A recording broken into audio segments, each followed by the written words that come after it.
وہ ایک دن ایک بادشاہ شکار پہ گیا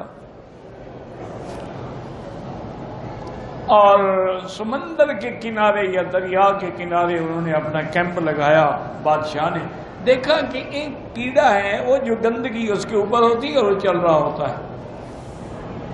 اس کو دیکھا تو بادشاہ کو بڑی حکایت نفرت آئی, تھوک بھی دیا, کہا یار اس کو پیدا کرنے کی کیا ضرورت تھی بلا اللہ کو, یہ کیا گندی چیز ہے کہ گندگی اپنی اوپر اپنے پشت پہ رکھی ہوئی ہے اور اس کو گھسیٹ رہا ہے.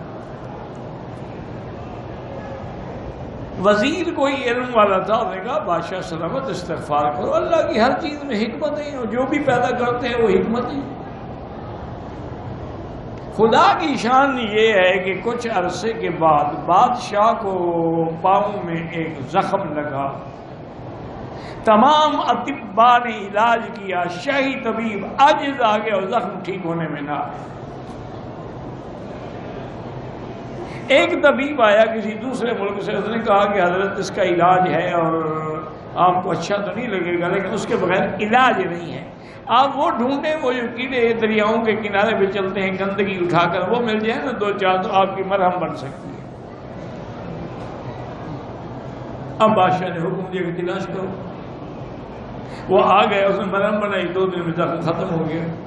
تو بادشاہ نے کہا یا اللہ واقعی میں توبہ کرتا ہوں, تیری ہر چیز میں حکمت. تو انہیں یہ ایک چیز بنائی ہے تو ہم تو نہیں جانتے تھے نا, اعتراض کر رہے تھے. تو اس لیے کسی چیز پر بھی اعتراض نہ کیا کریں. اللہ نے مکھی بنائی ہے اس میں بھی حکمت ہے, مچھر بنائے ہیں اس میں بھی حکمت ہے, سانپ بنائے ہیں اس میں بھی حکمت ہے, بچھو بنائے ہیں اس میں بھی حکمتیں ہیں, موذی جانور بنائے ہیں اس میں بھی حکمتیں ہیں. تو یہ اللہ کی سب چیزیں جو ہیں نعمتیں ہیں اور حکمت سے خالی نہیں ہیں. لیکن یاد رکھیں کہ ان سب کو انسان کے تابع کر دیا.